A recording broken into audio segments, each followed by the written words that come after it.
naliligtas sa pamamagitan ng pananampalataya sa Panginoong Hesukristo.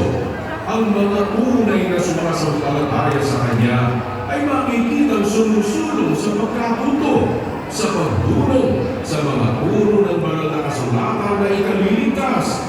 Hindi masasalin sa karunungan ng kung sino pa man kung hindi ay sa ating Panginoong Hesukristo, sapagkat nasusulat, at ang aking pananalita at ang aking pangaral ay hindi sa mga salitang panghikayat ng karunungan, kundi